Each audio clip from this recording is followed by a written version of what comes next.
నమస్తే welcome to Suman TV. నేను విష్ణు. ప్రస్తుతంతో పాటు దుబాయ్లో గత 20 సంవత్సరాలుగా సక్సెస్ఫుల్ చార్టర్డ్ అకౌంటెంట్గా అండ్ బిజినెస్ మ్యాన్గా రాణిస్తున్నటువంటి senior chartered accountant and business man Balaram Reddy గారు ప్రస్తుతం మనతో పాటు ఉన్నారు. వారితో మాట్లాడదాం. సార్ నమస్తే. సార్ బలరాం రెడ్డి గారు. నమస్తే విష్ణు గారు. సార్ బలరాం రెడ్డి గారు, దుబాయ్లో గోల్డ్ విషయానికి వస్తే రెగ్యులర్గా ఇక్కడ మనం వార్తల్లో వింటుంటాం, దుబాయ్ నుంచి వస్తున్న మహిళ దగ్గర ఎయిర్పోర్ట్లో 2 కేజీలు బంగారం పట్టుకున్నారు, దుబాయ్ నుంచి వస్తున్న ఒక గుర్తు తెలియని వ్యక్తి దగ్గర 1 కేజీ బంగారం పట్టుకున్నారంటూ కనీసం రోజులో ఒక్కసారైనా ఇలాంటి బ్రేకింగ్ న్యూస్ మనం ఇక్కడ ఇండియాలో వింటుంటాం కదా. సో ఎందుకు అంత పెద్ద మొత్తంలో దుబాయ్ నుంచి ఇక్కడికి గోల్డ్ తీసుకొస్తుంటారు? అసలు దుబాయ్ నుంచి ఎంత గోల్డ్ కొనుక్కొని ఇండియాకి రావచ్చు అంటారు? సో గోల్డ్కి సంబంధించినటువంటి కంప్లీట్ ఈ రూల్స్ అండ్ రెస్ట్రిక్షన్స్ ఎలా ఉంటాయో చెప్పగలరు? తాకట్టులో ఉన్న బంగారాన్ని విడిపించి ఆ రోజు ఆన్లైన్ రేటుకే మేము కొంటాం. Sharma gold company. Sure Vishnu గారు, మంచి ప్రశ్న అండి ఇది. మనం చాలా సార్లు ఈ న్యూస్ వింటుంటాం మీరు చెప్పినట్టుగా.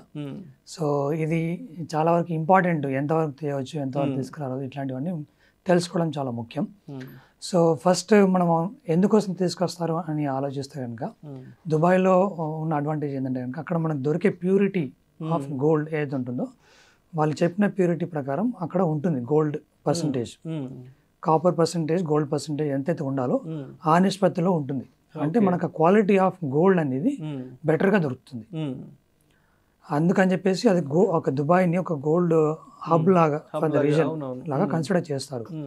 మనకి ఆ 24 క్యారెట్స్ గోల్డ్ కానీ లేదా ఆర్నమెంట్స్లో కూడా 22 క్యారెట్స్ కానీ 18 క్యారెట్స్ కానీ ఆర్నమెంట్స్ చూస్తే కనుక దానిలో some percentage of gold mix and copper అనేది ఉంటుంది. ఆ లెక్క ప్రకారం కరెక్ట్గా ఉంటుంది. ఆ కాంబినేషన్ రేషియో కరెక్ట్గా ఉంటుంది, ఎగ్జాక్ట్గా ఉంటుంది. దానిలో అంటే దుబాయ్ గవర్నమెంట్ ఏదైతే ఉందో వాళ్ళు చాలా పర్టికులర్ అనమాట.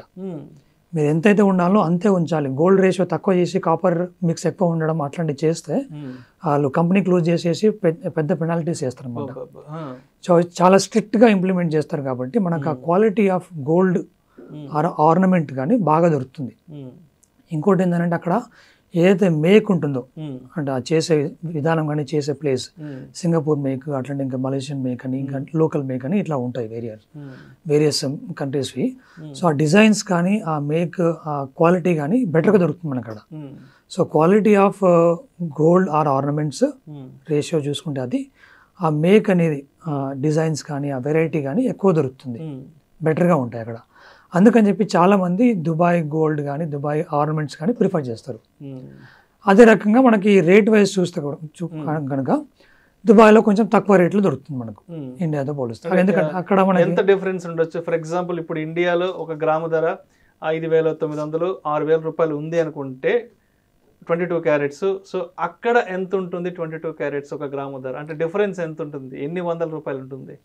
మనకు ఆన్ అండ్ యావరేజ్ చూసుకుంటే కనుక ఇప్పుడు 8 to 10% అంటే మనకు ఒక తులం తీసుకుంటే 10 గ్రాములు తీసుకుంటే కనుక ఒక 4,000 నుంచి 5,000 వరకు తేడా ఉంటుంది ఒక తులంలో. కొన్నిసార్లు అది వేరీ అవుతుంది, కానీ మనకి ఏంటంటే అరౌండ్ అట్లీస్ట్ మనకి 4,000 3,000 నుంచి 4,000 అయితే ఈజీగా వస్తుంది డిఫరెన్స్. సో అదొక మనకి తేడాగా గమనించవచ్చు. దాంట్లో ఏంటంటే ఇప్పుడు ఈ ఆర్నమెంట్స్కి మనకి 5% VAT GST లాగా అక్కడ పడుతుంది. అది అక్కడ ఉన్న రెసిడెంట్స్కి అయితే కనుక ఛార్జ్ చేస్తారు. అదే బయట నుంచి మన టూరిస్ట్ లాగా వచ్చిన వాళ్ళకి ఎవరికైతే ఉంటారో విజిటర్స్, టూరిజం మీద వెళ్ళిన వాళ్ళకి దాంట్లో 5% ఛార్జ్ చేసినప్పటికి కూడా మళ్ళీ ఎయిర్పోర్ట్లో దాంట్లో నుంచి చాలా వరకు వాపస్ వస్తుంది, రిటర్న్ రీఫండ్ చేస్తారు. VAT అనేది మనకు రీఫండ్ చేస్తారు. సో మనకు ఆల్మోస్ట్ ఆ ట్యాక్స్ పడనట్టే లెక్క. 85% వరకు ఆ ట్యాక్స్ అమౌంట్లో మనకి రీఫండ్ చేస్తారు. సో ఈ 3,000 వరకు 3,500 వరకు మనకి ఏదైతే ఆ రేట్ డిఫరెన్స్ ఉందో అది మనకి వస్తుంది, రిటర్న్ రీఫండ్ వస్తుంది అది. కాబట్టి ఆ రేట్ డిఫరెన్స్ ఒకటి, అవైలబిలిటీ ఆఫ్ డిఫరెంట్ మోడల్స్ ఒకటి, ఇంకోటి క్వాలిటీ ఆ ప్యూరిటీ ఆఫ్ గోల్డ్ అనేది ఒకటి. ఇవి 3 కారణాల వల్ల చాలా మంది దుబాయ్ నుంచి గోల్డ్ తీసుకొచ్చుకోవడానికి ప్రిఫర్ చేస్తారు. సో రెండో విషయం ఏంటంటే మనం ఎంతవరకు లీగల్గా తీసుకురావచ్చు, టూరిస్టులుగా వెళ్ళిన వాళ్ళు ఎంత తీసుకురావచ్చు అనేది అదొక ముఖ్యమైన విషయం. ఎందుకంటే మనకు ఇక్కడ ఉన్న regulations, rules and regulations idea లేకుండా కొంతమంది ఇబ్బందులు పడతారు. సో ఇప్పుడున్న ప్రజెంట్గా ఉన్న రూల్స్ ప్రకారం ఇండియాలో ఏంటంటే కనుక మనకు ఒకవేళ మెన్ అంటే మగవాళ్ళు అయితే కనుక ఒక 50,000 రూపీస్ వరకు మనం క్యారీ చేయొచ్చు. 50,000 వర్త్ ఉన్న ఆర్నమెంట్ కానీ 24 క్యారెట్స్ గోల్డ్ కానీ మనం క్యారీ చేయొచ్చు. అదే మహిళలు అయితే కనుక, ఆడవాళ్ళు అయితే కనుక ₹1,00,000 వరకు క్యారీ చేయొచ్చు. మ్యాక్సిమం లిమిట్ మగవాళ్ళకైతే కనుక 50,000 రూపాయల వర్త్ది, ఆడవాళ్ళకైతే కనుక ₹1,00,000 వర్త్ వరకు తీసుకొని రావచ్చు. అది లీగల్గా రూల్స్ ప్రకారం తీసుకురావచ్చు.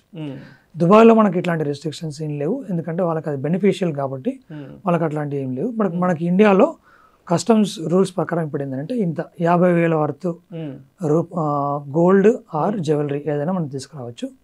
₹1,00,000 వరకు అయితే కనుక ఆడవాళ్ళకి, 50,000 వరకు మగవాళ్ళకి. ఇంకొక కేర్ఫుల్గా ఉండాల్సిన విషయం ఏంటంటే మనం వెళ్ళేప్పుడు జనరల్గా అయితే కనుక వెళ్ళేప్పుడు ఇక్కడ మనం ఆల్రెడీ కొంత గోల్డ్ క్యారీ చేస్తుంటాం.